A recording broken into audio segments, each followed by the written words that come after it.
Twofold structure 5. Kunci 5. Be careful of past participle. Hati-hati terhadap past participle.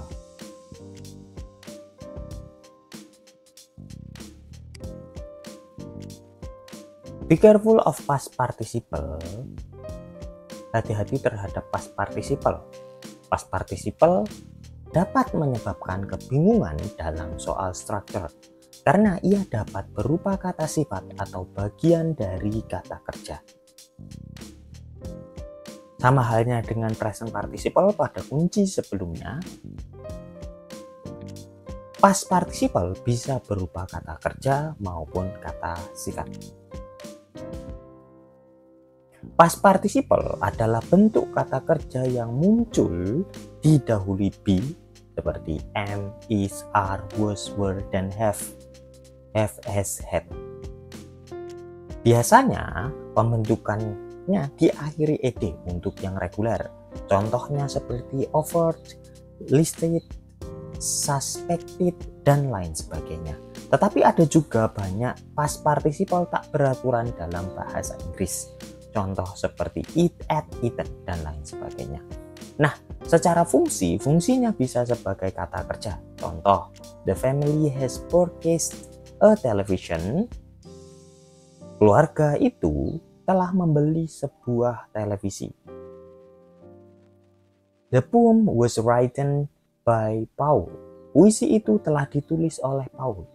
Nah, untuk contoh yang pertama didahului has, lalu ada verb 3 purchase, dia sebagai verb. Begitu pula contoh yang kedua, written diawali be was, juga sebagai kata kerja. Pada kalimat pertama, bentuk past participle purchase merupakan bagian dari kata kerja karena didahului oleh have, yang di sini diwakili oleh has ya.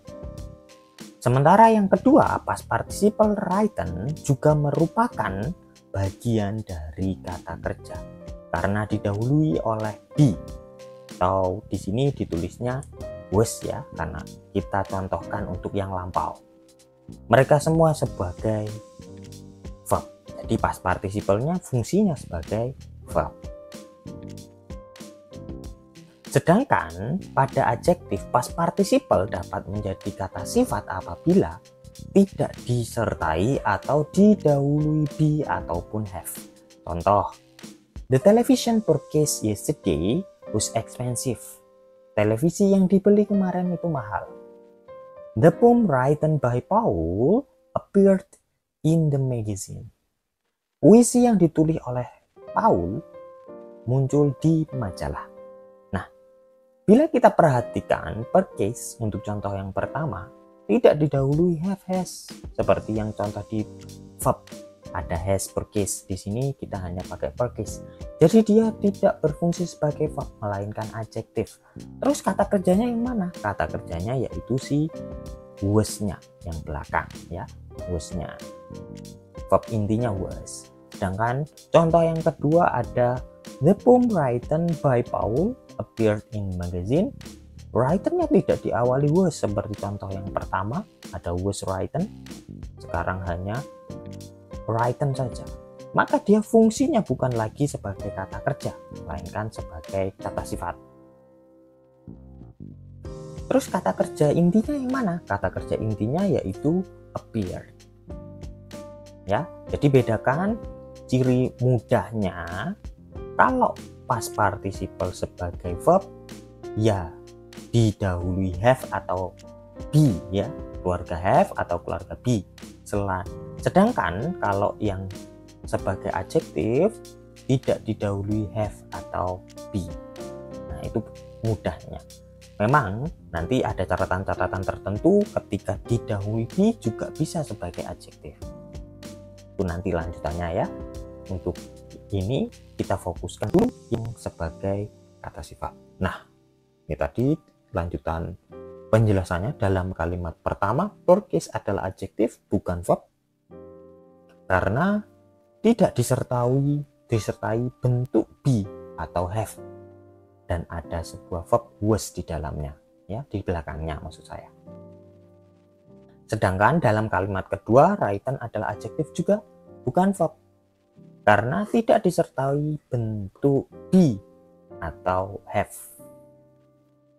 Dan sebuah kata kerja appeared muncul di kalimat selanjutnya. Di kata selanjutnya ada appeared, jadi verb intinya appear. Contoh soal dalam TOEFL-nya. Yang pertama ada the bread bla bla bla baked this morning smell delicious. A ada has, B ada was, C ada it, D ada just. Nah, bila kita perhatikan pada contoh soalnya, ada the bird, itu adalah subjeknya. Terus ada verb bake dan smell ternyata. Jadi bisa jadi di sini salah satunya adalah verb palsu, satunya verb asli. Nah, kita di sini butuh verb asli atau verb palsu. Jika kita munculkan has, berarti maknanya aktif ya. Nah, kita kembali lagi ke bentuk aktif dan pasif di kunci yang pertama. Sedangkan kalau kita awali be, maka pasif. Kalau kita tambahkan it berarti nambah subjek, just berarti adverb. Nah, kita butuh yang mana? Nah, dalam contoh di atas, jika melihat beberapa kata pertama dari kalimat, tampak bahwa breath adalah subjek dan back adalah kata kerja lengkap atau past participle yang membutuhkan kata kerja bantu. Padahal jika dilihat lagi dalam kalimat, Anda akan melihat kata kerja smell. Jadi ada dua kata kerja ya, ada back dan smell seperti yang saya bilang tadi. Anda kemudian akan menyadari bahwa back adalah kata sifat participle, sehingga ia bukanlah bagian dari kata kerja. Karenanya jawaban A dan B tidak benar. Nah, kita tidak membutuhkan lagi ya verbnya diaslikan karena kurang tepat. Smell-nya nanti menjelaskan ke siapa. Jadi jawaban A dan B tidak benar sebab B adalah kata sifat dan tidak membutuhkan kata kerja bantu seperti have atau has. Itu hati-hati juga. Jawaban C tidak benar karena tidak membutuhkan subjek it lagi, tidak butuh subjek lagi. Karena kalau kita tambahkan it, nambah subjek, nambah masalah. Jawaban D adalah jawaban yang paling tepat untuk pertanyaan ini. Nah, kenapa? Karena di adverb. Jadi back-nya verb palsu yang menjelaskan breath-nya, smell-nya verb aslinya. Nah, kalau yang seperti ini, pastikan biasanya jatuh setelah kata benda. The bread just baked this morning smell delicious. Nah, maknanya sendiri, contoh di atas itu roti yang dibakar pagi ini tercium nikmat. Nah, kalau teman-teman jawab A, nanti roti yang membakar. Kalau B benar, sama-sama maknanya roti yang dibakar, tapi di sini jatuhnya double verb asli tanpa conjunction. Nah, itu yang jadi masalah. Ya. Rumus kunci yang kelima ini, past participle sering berakhiran ed. Tapi perlu diketahui bahwa banyak bentuk past participle yang tidak beraturan juga. Nah, itu hati-hati.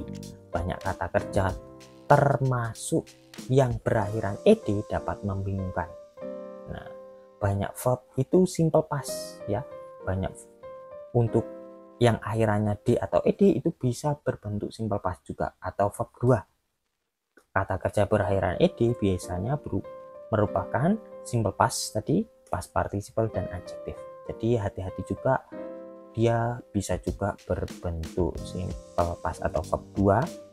Kalau verb 2 maka dia berdiri sendiri sebagai verb asli, tidak masalah. Nah, nanti kita bahas kembali.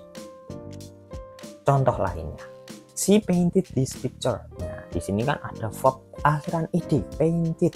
Dia melukis gambar ini. Painted itu kata kerjanya. Apakah dia past participle? Bukan. Dia berbentuk past tense atau simple past. Nah, sudahnya verb 2. Nah itu ya, verb 2 dia. Jadi dia verb aslinya, tanpa adanya have atau has nggak masalah, karena boleh ya ada verb 1, verb 2, verb 3. Ini verb 2 nya. Contoh lainnya biar paham nih. Sedangkan contoh yang kedua, she has painted this picture, kita hanya menambahkan has saja. Boleh?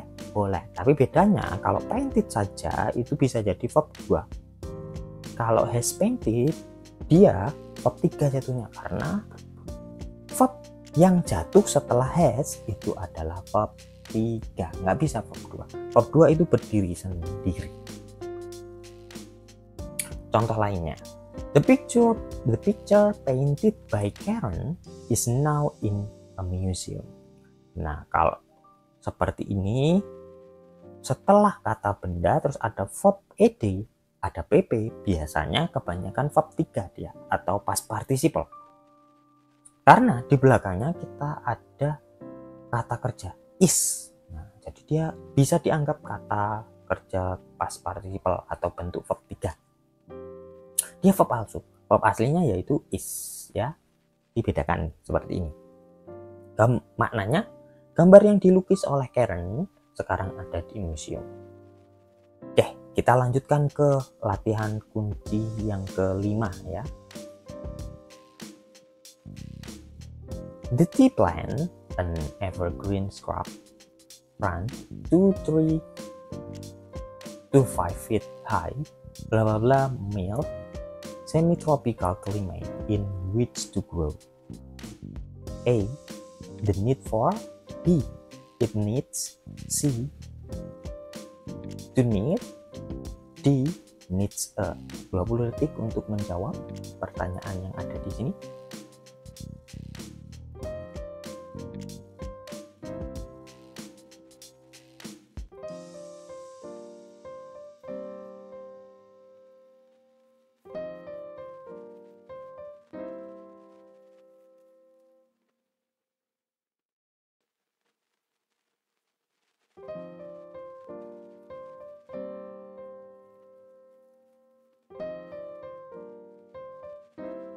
Ya, waktu habis. Kalimat ini berisi subjek tea plant dan membutuhkan verb. Kata burned adalah past participle yang digunakan sebagai adjektif, bukan verb.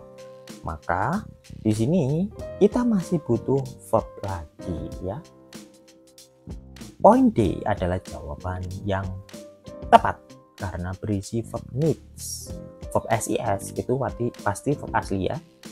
Kita bisa teman-teman baca lagi kunci pertama kemarin. Sedangkan poin A berisi noun, poin B atau Bravo berisi subjek tambahan, dan poin Charlie berisi infinitif atau to infinitif, sehingga ketiganya bukan jawaban yang benar. Karena sudah ketemu subjeknya yaitu the tea plant, ada A positif yang kita bahas di kunci sebelumnya, an evergreen bla bla bla sampai high, A positif, dan verb aslinya yang di belakang. Jadi kita butuh verb asli ya. Di sini butuh verb asli. Pengecohnya yaitu plant tadi ya. Nah, hati-hati dengan participle seperti ini. Jadi jawaban yang tepat adalah delta, needs a. Subjeknya the tea plant, verbnya needs.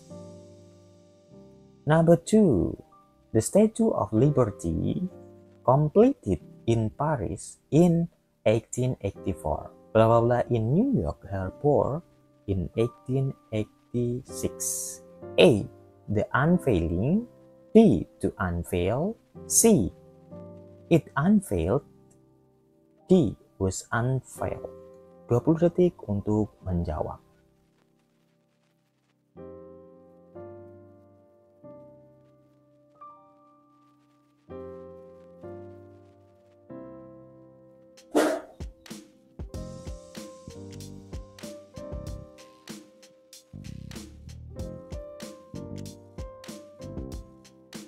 Ya, waktu habis. Kalimat ini mengandung subjek Statue of Liberty dan membutuhkan verb. Sama halnya dengan latihan yang pertama tadi, di sini ada subject the Statue of Liberty dan ada appositive completed in Paris in 1884 yang berupa past participle ya. Di sini past participle. Maka kita butuh verb-nya. Sedangkan completed ya tadi ya adalah past participle yang digunakan sebagai adjektif bukan verb. Point D adalah jawaban yang tepat karena berisi verb was unveiled. Kita menambahkan past participle juga, tapi yang berupa verb asli karena diawali be atau yang berfungsi sebagai verb. Jadi bedakan ya, kita butuh verb atau butuh adjektif. Sementara itu, point A berisi noun, the unveiling itu noun ya, verb ing bisa difungsikan sebagai noun. Kita tidak butuh noun karena sudah ada subjeknya ya. Nanti yang kita butuhkan itu verb. Sedangkan point Bravo berisi to infinitive, to unveil itu verb palsu, kita butuh verb asli. Point Charlie berisi subjek tambahan sehingga ketiganya bukanlah jawaban yang tepat. Number 3. The Mayflower Compact, seen by the Pilgrim upon their arrival in Massachusetts in 1620. Blah blah blah their political and religious beliefs. A. The statement of. B. Stating. C.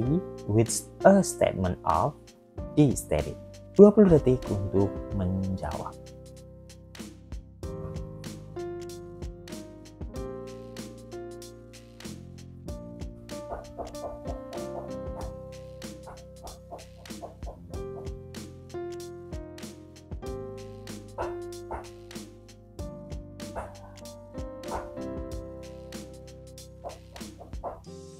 Ya, waktu habis.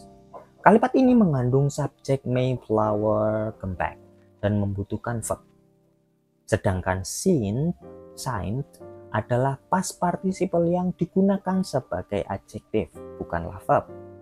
Point D, delta adalah jawaban yang tepat karena berisi verb stated.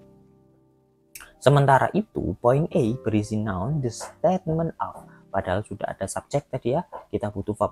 Subjeknya apa? The Mayflower Compact. Sedangkan point Bravo berisi present participle. Present participle tanpa be di depannya, maka dia bukanlah verb, melainkan adjektif. Jadi kurang tepat, padahal kita butuh verb. Dan point Charlie berisi frasa preposisi. Sehingga ketiganya tidak benar, bukan jawaban yang benar. Number 4. The society has blah blah blah its strength to sponsor higher education. A. Improve for. B. Improved. C. To improve. D. Improvement. 20 detik untuk menjawab.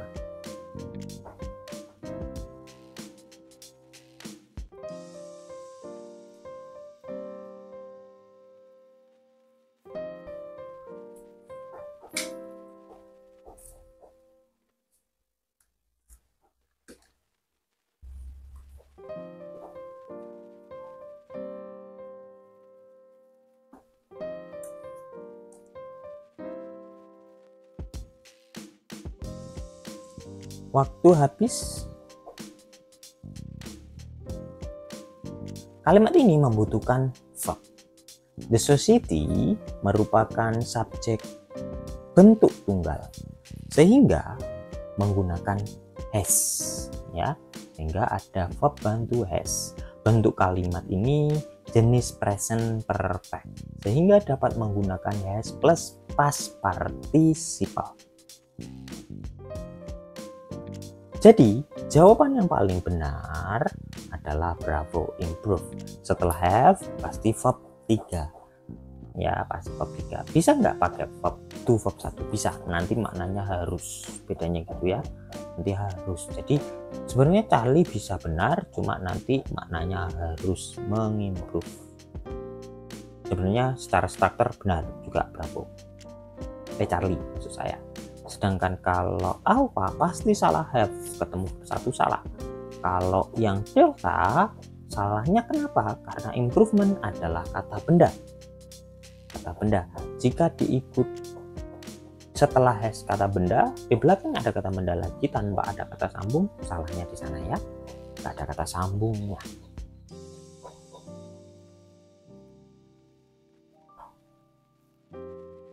Selanjutnya, number 5. In general, this new way of preparing food, blah blah blah, those who are concerned about their daily meals. A. Have helped. B. Has helped. D. Had helped. D. Have been helping. 20 detik untuk menjawab.